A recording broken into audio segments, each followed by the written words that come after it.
Russia is winning this war. This is the message that you would walk away if you would listen to Putin himself or the Western pro-Russian propagandists. However, when you start looking at the situation on the ground in more nuance, or even reading Russian-owned military bloggers that are claiming that Putin is becoming more and more delusional, and actually situation for the Russians on the front lines is not as rosy as being portrayed by the commander-in-chief of the Russian Federation. So today we're gonna delve into what is happening inside of Putin's brain, and is he actually as crazy and is winning so hard as propagandists on here in the West would leave you to believe.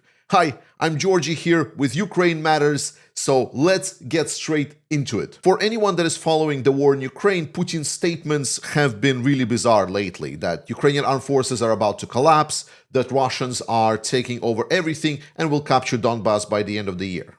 So I feel that I have a good understanding of Putin and what is he doing and why he's doing this. And I was really surprised when I saw that there is still not full understanding of it from a lot of other sources. Some people are claiming that Putin is just crazy and is ready to just destroy Europe and launch the nuclear war and is gonna completely take over Ukraine. And I think this is weird because, in my perspective, Putin is relatively easy to understand if you understand some of the basic principles and data coming into the analysis of him as a person. I've outlined overall 3 categories for us to look at to fully understand how Putin is thinking. The first one I named age and record. Putin is old. He has been ruling Russia for already a noticeable amount of time. And with that said, like any old person, multiplied by the fact that he is a successful dictator, has brought him to the belief that his ways are the right ways. He is inherently more conservative. He doesn't like change. He likes things as they were, and he's trying to rationalize everything based on his prior experience. Like a good old grandpa, he thinks he figured the life out, that he knows how everything will play out. And with that said, all of his actions that he has been taking so far in Ukraine are pretty rational, though they were based on flawed assumptions.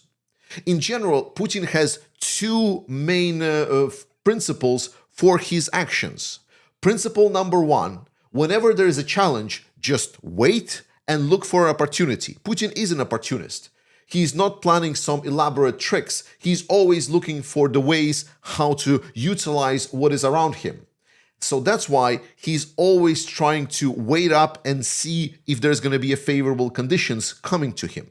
And number 2, he's always doubling down. He never backs off. He always thinks that if he's just going to double down, the other side will inevitably fold. And he will receive, if not everything that he wants, then at least absolute majority of what he wanted. And this has been very consistent for him even in the war in Ukraine. Number 2, I have named fear and paranoia. Putin is a dictator. And while there are a lot of people here in the West that are painting Putin as some kind of a personality that is one of a kind, that has so much special about him, the reality is, if you would, for example, look at the book of How to Be Dictator and the basic 10 most common things a dictator would do, you would easily understand that Putin is as typical of a dictator as they go. But that means that there's not only the positive things for the dictator that he's getting, he's also getting the typical negatives. And the typical negatives is the inherent distrust of a dictator. Because he always looks at the people surrounding him that they are trying to get him, that they are trying to go after him. And he was looking like this at the whole Russia this whole time. He has encircled himself with the people that I cannot even say trusts, but at least he has verified and he sort of understands. He knows that this guy wants this thing, he knows that this guy wants that thing, and he kind of understands what drives these people. At least he thinks he understands. And that's why he is so afraid of something else changing within his surroundings. The biggest change was Prigozhin. Prigozhin's coup that happened early in the war was a big hit for Putin. He invited Prigozhin to be part of his inner circle, despite the not being a long time, I don't want to say friends, because there are no friends to the dictator, but he was sort of like the new addition to his internal circle, because Prigozhin really wanted to get there. And once Prigozhin was actually tasked and given some real power, it backfired spectacularly for Putin, and this engulfed him in huge paranoia. Right now, Putin has been very much afraid about things that are happening around him and what are all of the people around him plotting. That's why we saw the increase of Russians walking out the windows. Another big fear of Putin is the fear of death. Putin has been looking for the ability to continue his life for a while now. It has been quite a, in my perspective, well-known fact about him. He has tried all of the different things, occult things, medical things, all of the different medicine, printing of internal organs, and other options of extending his life.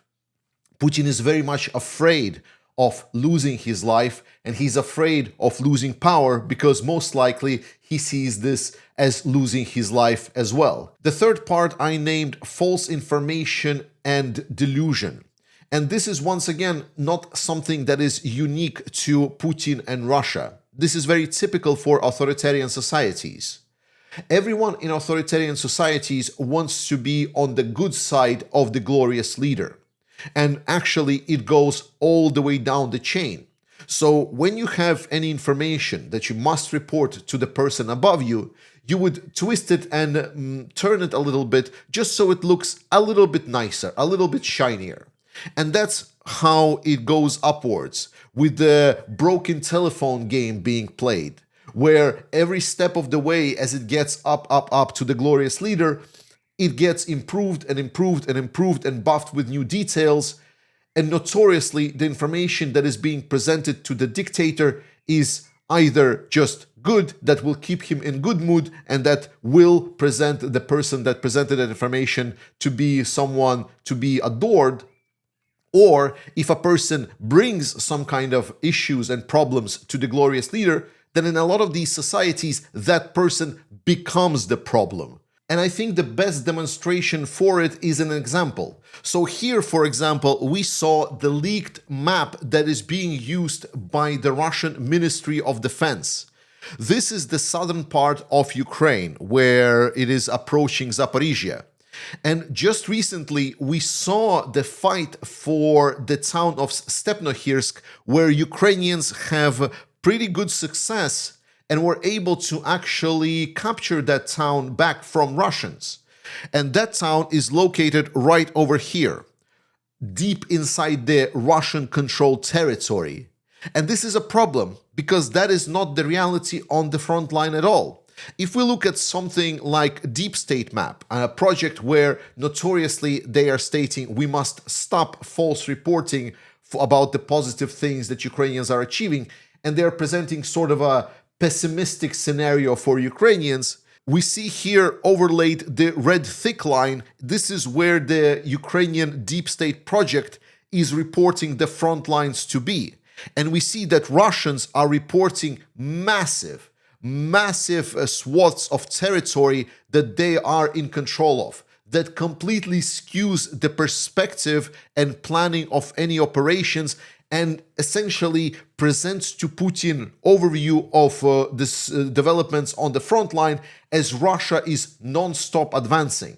There is also other examples where Russia is just continuing advancing on the front line in their fantasy. They already claimed that they captured Kupiansk, then they captured the town that was next to Kupiansk, and now they're advancing already some 15-20 kilometers in depth of Ukrainian-controlled territory. So now let's put all of these data points together, and I think we can all paint a very clear picture of Putin and how he is acting. Putin is not crazy. Everyone that is claiming that he's going to start some kind of nuclear war and he's going to start fighting with NATO, the man that spent over 26 billions trying to find the cure for immortality is clearly not going to be putting himself up for the death row. He's very much interested in preserving his life, and he's interested in hopefully preserving this power of his. What we also can say is that Putin is not receiving the accurate information from the front line. This is sort of the similar situation that was happening in Iraq. While the American tanks were rolling through Baghdad, that at the same time, some ministries of information of Iraq have been reporting that Americans are being crushed and that the Iraqi army is gonna go and win the Americans over and it's gonna be glorious and undefeated. This is kind of the same situation. The version of reality that Putin perceives and what is happening on the ground is gonna devolve in different directions more and more and more, because no one is in around Putin's circles are ready to present him with the actual factual reality. Putin will be convinced he is winning in Ukraine despite the fact that he is actually not. Right now, Ukrainians are successful enough to stop actual Russian advances on the front line. The 2 kilometers per day that Russia is capturing is pretty much non-existent advances overall, but this is for right now. The coming summer is going to be extremely tough for Russians. I went to the front lines just recently to Ukraine and I talked with the guys, and they're telling that the current campaign that Ukraine is going after the Russian logistics is just the start of it. It's going to get much, much worse for Russians.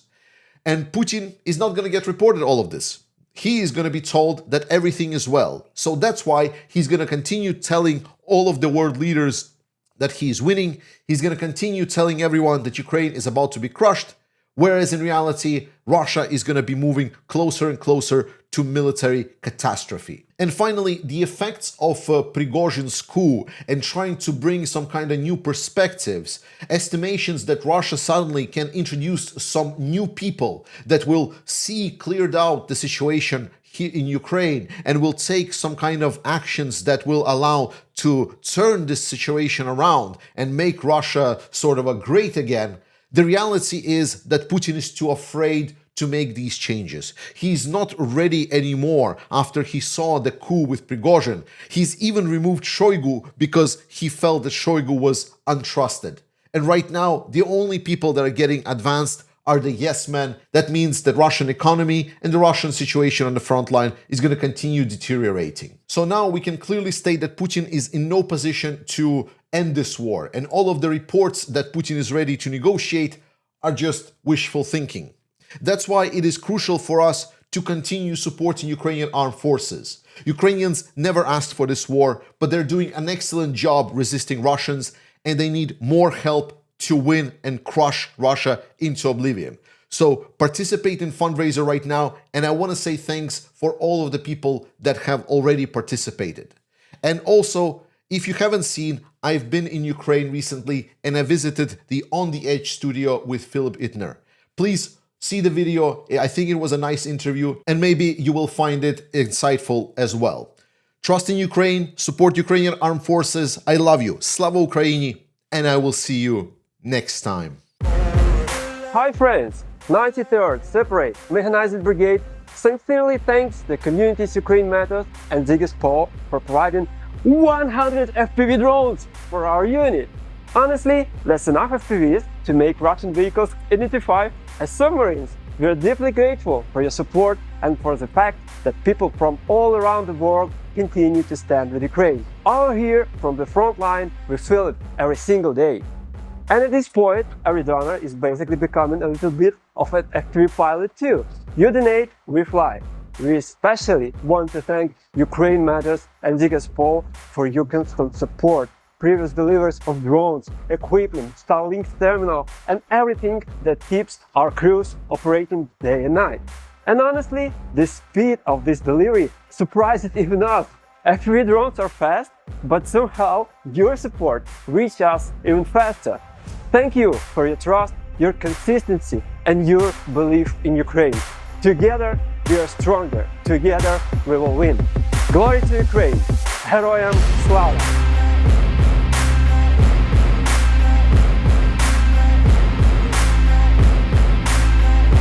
То мої дрони.